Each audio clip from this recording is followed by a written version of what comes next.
ทำพิธีต่อไปหรือว่าจะเอาไปฮื้อกู้ฮักไปวางไว้ที่บนหิ้งพระมันประกอบไว้ที่ศพแล้วก็กรรมที่เพิ่นจะกล่าวต่างๆไปบัดนี้ข้าพเจ้ามีนามว่าพ่อหนานั่นพ่อหนานี้ได้แบ่งสวยเขาตอกดอกไม้ตัดสายผัวสายเมียตัดสายผัวเมียอยู่คนละโลกแล้วข้าพเจ้าขอฝากตัวเป็นอุบาสกอุบาสิกาสืบศาสนาของพระพุทธเจ้าเพื่อเจริญการโกงล่วงเรื่องยาวไปต่อหน้านี้ปออาจารย์เพื่อจะว่าของเปิดปกคนเดียวก็คือง่ายๆก็คือเพื่อตัวเก่าบริสุทธิ์พุทธผ่องเมื่อสายใยถูกตัดขาดสะบั้นลงมคณายกก็จะแนะฮือผู้ที่ยังอยู่ฮือขจายเดินห่างจากหลังจากนี้จากศพไปฮะเปิ้นบ่ฮือหันหลังปีกมาก็คือตัดปบไปปีกไปเฮือนกับไปไหนก็อย่างบ่ฮือปีกมาพอมามองกันละสวยดอกไม้นำไปไว้ที่หิ้งพระประมาณชั่วโมงหนึ่งแล้วก็เอาไปวางที่ต้นไม้บางเตื้อก็นิยมเอาสวยดอกไม้ไปวางนอกบ้านเมื่อเสร็จพิธีกรรมหลังจากที่ฝ่ายผัวเมียหรือว่าสามีภรรยาประกอบพิธีกรรมตัดสายผัวสายเมียแล้วก็ถือว่าตัดขาดจากกันโดยสิ้นเชิงนับเป็นอันสิ้นสุดสำหรับชีวิตคู่คนที่ตายไปก็บ่ห่วงอะไรคนที่มีชีวิตอยู่ส่วนคนที่มีชีวิตอยู่ก็ได้ตัดใจไปพร้อมกับการตัดฝ้ายสายศีลยอมรับสภาวะความจริงของการจากลาและก็หมั่นเพียรสร้างบุญกุศลของตนคือในภพนี้ต่อไปอันนี้เป็นมคณายกปุจารย์เพื่อจะกล่าวความหมายในเชิงอนุญาตให้ฝ่ายที่ยังมีชีวิตอยู่สามารถมีกู้มีครองใหม่ได้อย่างบอกให้เป็นสาวอยู่ในโลกนี้ต่อไปเนอะโดยประพฤติศีลพิธรรมดังมนพาจานตีปออาจารย์มคณายกได้บริกรรมไว้ พิธีกรรมโบราณอันนี้เราจะพบจะปะโดยเฉพาะทางเหนือเขานี่พวกเราว่าพาจ้านผีหรือตัดสายผัวสายเมียก็เป็นการตัดสายสัมพันธ์ระหว่างคนเป็นกับคนตายพาจ้านก็คือพิธีไสยศาสตร์โบราณที่เปิ้นทำให้คนแยกจากกันก็มีข้อสังเกตว่าผู้ที่จะไปร่วมประกอบพิธีพาจ้านผีกับปออาจารย์มคณายกก็จะเป็นผัวเป็นเมียท่านก็มีคนอื่นบัดนี้โยมให้ลูกให้หลานญาติพี่น้องไปเข้าในพิธีฮั่นพิธีกรรมนี้ญาติโยมทั้งหลายเป็นความเชื่อและก็เป็นธรรมเนียมนิยมที่คนล้านนาเฮาได้ปฏิบัติกันมาตั้งแต่โบราณสืบต่อมาจนถึงปัจจุบันแล้วก็ชาวล้านนาเฮาเชื่อว่าต่อไปนี้หากผัวเมียหรือว่าสามีคู่ใดที่ประกอบพิธีกรรมนี้ฝ่ายที่มีชีวิตอยู่ก็จะมีแต่ความเศร้าหมองคืดฮอดคืดเดิงอะไรอาวรหากู้ของตนแล้วก็อาจจะมีอันเปลี่ยนไปต้องตายตามตัวกันไปในบัจจาบะเมินแม้ความฮักความผูกพันจะบ่สามารถตัดขาดเหมือนอย่างเส้นฝ้ายสายศีลแต่พิธีตัดสายผัวสายเมียนี้ก็เป็นภูมิปัญญาที่เป็นรูปธรรมคือเริ่มต้นยอมรับความจริงของการตัดแยกภพภูมิบ่ได้อยู่ร่วมหอรอลงไปตัวกันแหมอันเนี้ยพิธีกรรมต่างๆที่เฮาได้หวนได้ฮู้ก็อ้วง่ายๆคือเป็นสิ่งปลอบใจถ้าบ่ได้ตัดกันนี่มันพอมันงิดๆงอดๆมันขึ้นฮอดขึ้นเติงหั่นล่ะอันนี้คือพิธีเพิ่นฮ้องว่าพิธีตัดสายผัวสายเมียหรือพาจ้านผีที่ตุลุงเอามาโอมาจ่าฮื้อเนอะในตอนค่ำตอนแรงวันนี้ก็หวังว่าคงจะได้ฮู้อีป่ออีแม่ที่บางเทื่อเฮาหันแต่เฮาบ่ฮู้บางเทื่อก็บ่ได้สังเกตเวลาที่กู้ผัวตัวเมียเปิ้นตายไปเพราะฉะนั้นค่ำวันนี้ก็เอามาอู้มาจ๋ามาเล่าให้ทุกท่านได้รับฟังก็จะได้เป็นข้อคิดเตือนใจแล้วก็จะได้นำเอา ไปอู้ไปจ๋าเล่าขวัญเล่าคือกับลูกกับหลานเวลาเขาถามก็จะได้ฮู้ได้ทราบกันต่อไปก็มาพักฟังเพลงกันแหมสักเพลงเนาะก็เดียวก็จะได้อู้ได้จ่าภาษาหน้าไม้กันแหมกำวันนี้ก็เป็นเพลงกำเมืองเนาะฟังกันใครเครียดใครเหงา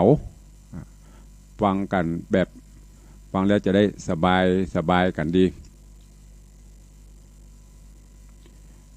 ยามค่ำยามแดงก็อย่ากินอย่าว่ากันไปตัวฟังรายการไปตัวม่วนกาบ่ม่วนกาจะได้กาเกาะกระเดียวเกาะได้รายการเข้ามาอู้มาจ่ากันเนอะ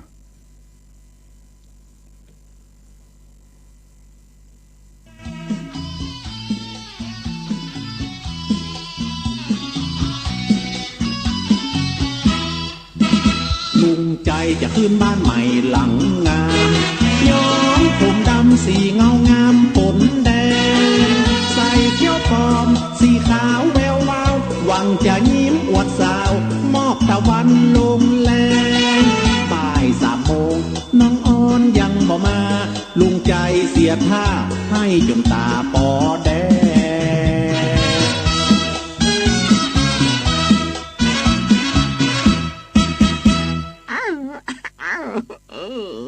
หนอ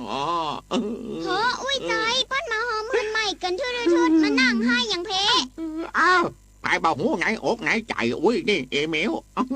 ก็มันมีในอกในใจอุ้ยปลอดภัยจะไปหื้ออ๋อ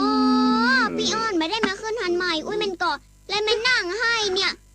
สลิดคนเท่าหนุ่มตลอดการแต่มึงว่าเออไปเอเมลมึงว่าเออไปละมาเงี้มึงว่าเออไป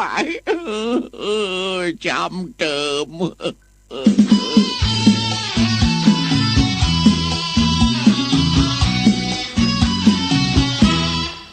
อุตส่าห์ลงทุนแปลงบ้านหลังใหม่หลังงาม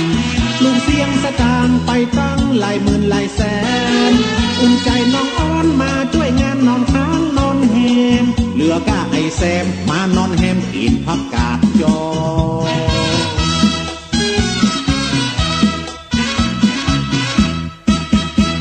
โอ้ลุงใจอยู่ในเงายังกลายเป็น5แต่ถ้าอย่างอี้ลำเหลือนะเขาบอกมานอนเป็นกู้แล้วเนอะมากินข้าวให้ก่อนเนาะมันจะมาย่าลุงแถมมากายแฉมอันไม่ยิงคนเดียวนะถ้าแน่จริงเนี่ยบุกถึงตีไปเลยมากินข้าวก่อนมากินก็กินบักแชมนะกะกินด้วยกันเลยพักกาจอถ้วยเดียวมาเนี่ยคือมันลุงไปแบบบ้านมันว่าบ้านเนาะอย่างอี้กาลูกพ่อชายอ่ะลุงใจนั่นกะ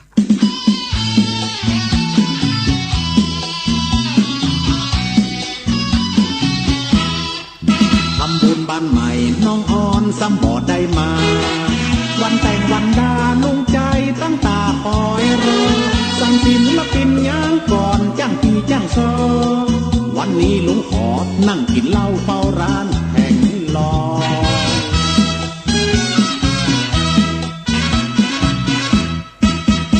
ทำบุญบ้านใหม่น้องอ่อนซ้ำบ่ได้มาวันแต่งวันดาลุงใจตั้งตาคอยรอสั่งศิลปินย่างก่อนจังปีจังซอวันนี้ลุงขอนั่งกินเหล้าเฝ้าร้านแผงลอยลุงใจคือจะได้หาวันนี้มานั่งร้านน้องอ้อนเพชรแต่มาล่างจะเมาละอ้อนในก้าคนเท่าเนี่ยโหถามกับป้ากินข้าวก็ยังปูเท่ากินข้าวกับตีนจำบักโหถามดีมาอู้ไปตีนไปแค่คนเท่าอู้อีก็ตีกันนะกะไอ้ยามึงเอากูแท้ไม่ตีกันไม่ตีกันเอากูแท้กันไอ้นี่ไปตีลุงใจอย่างน่ะมาเอ็นดูคนเท่ากะไอ้ถามจะดีว่ากินข้าวกับยังหาว่าตีนจำอู้อีมันอยากลองดีกับไอ้หรอตีนจำก็ตามจริงน่ะก็มาตามลุงจะไปเก๋วได้อย่างไรใช่เขี้ยวปอมอย่างเอ้ยเพื่อหู้ก็ตาปามไปละป่ะกำเดียวน้องอ้อนจะไปส่งลุงใจที่บ้านนะเจ้าน้องอ้อนใช่ยางเปิ้งตัวเงาลา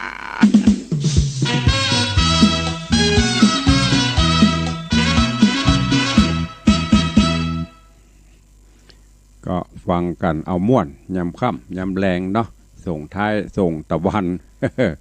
กินข้าวกับตีนจ้ำ ตาป่ำไปบุรเจนออกมาเป็นต่ำจิ้นคนตะกอนปนอู้กันอีแต่หรอปนอู้กันปีนอย่างพี่ตายหลวงพ่อตุลุงทองปนจังเหล่าเจียกินข้าวกับตีนจ้ำต่ำจิ้น อันนี้ก็ฟังไปม่วนไปเนาะก็เข้าสู่โหมดท้ายรายการเนาะเหลือเวลาแถมกี่นาทีก็จะต้องจากลากันยำค่ำยำแรงวันนี้ก็จะได้อูจาประสานน้ำไม้กันแถมญาติโยมทั้งหลายเนี่ยกินเนี่ยว่ากันเสร็จหรือยังเนาะก็อูจาคือกำลังใจใต้รายการเหลือเวลาแถมน้อยเดียวก็จะ6 โมงละใครจะอู้จะเอ่ยจะจากับตุลุงเข้ามาได้เนอ0817836540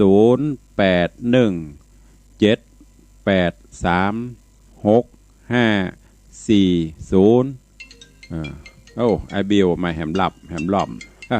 เจริญปอน รอบ2ครับเพื่อกำลังใจฟัง104 1 ชั่วโมงเลยครับสาธุอนุโมทนาเนอไว้สาครับ ไอบิวฟัง104อ้าวสายต่อไป0817836540แก่งอย่างพ่องจ้าวันนี้ใครจะอู้จะเอ่ยตัวอ้าวปอเลี้ยงว่าจะได้เอ่ยฝากเพลงฮื้อม่วนก่อน ชื่ออะไรนะชื่อคิวขำเนี่ยคิวบอลลอนเนี่ยคิวบอลลอนคิวขำคำเขียวเนี่ยลูกแห้งบัดแตกตีนจ้ำตำจิ้นเรียกตาตำนั่นนะ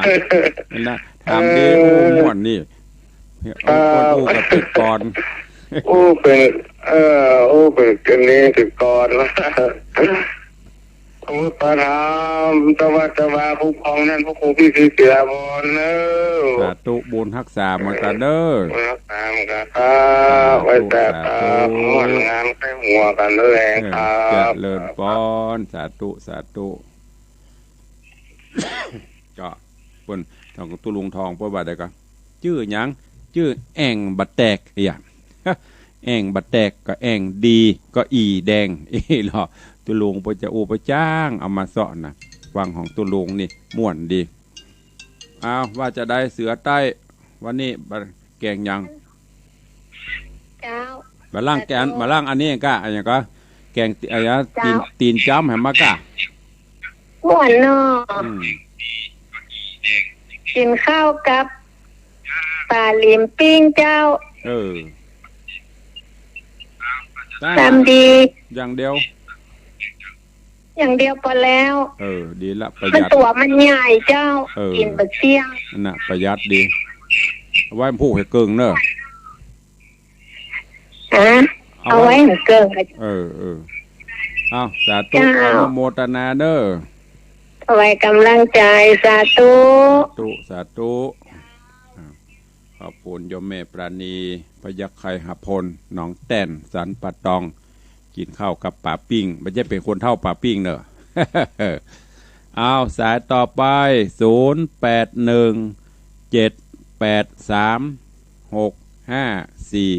0817836540มีก็เข้ามา0817836540ยำค่ำยำแดงอุจากันหน้าไม้ม่วนใครมีอันใดจะอู้จะเอ่ยกับตุลุงก็เข้ามาเนอะก็เปิดเพลงให้ฟังตัวม่วนตัวได้สาระได้ความม่วนความงานตัวใครแกงอย่างพ่องวันนี้ใครแกงอย่างก็เข้ามาเนอะโทรรายงานโดยพ่อง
นี่แหละ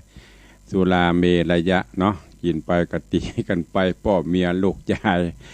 เอาแล้วเนาะเปิดเพลงไปตัวโอจากันไปได้สาระในรายการนานาสาระสัพพะสัพพันวันนี้เวลาหมดเวลาขอนำรายการจากญาติโยมศรัทธาไปก่อนเนาะอยู่ดีมีสุขกุลแก้วเจ้าทั้ง3ประการปกห่มทุกท่านเน้อนอนหลับฝันดีกินข้าวน้ำคำแรงแล้วก็พักผ่อนอยู่ดีมีสุขไหวพระนพธรรมนอนหลับฝันดีเหมือนกันจุตนจุองค์จุผู้จุโคนเนอจัตตาโรธรรมาวัฏันติอายุวันโนสุขังพะลัง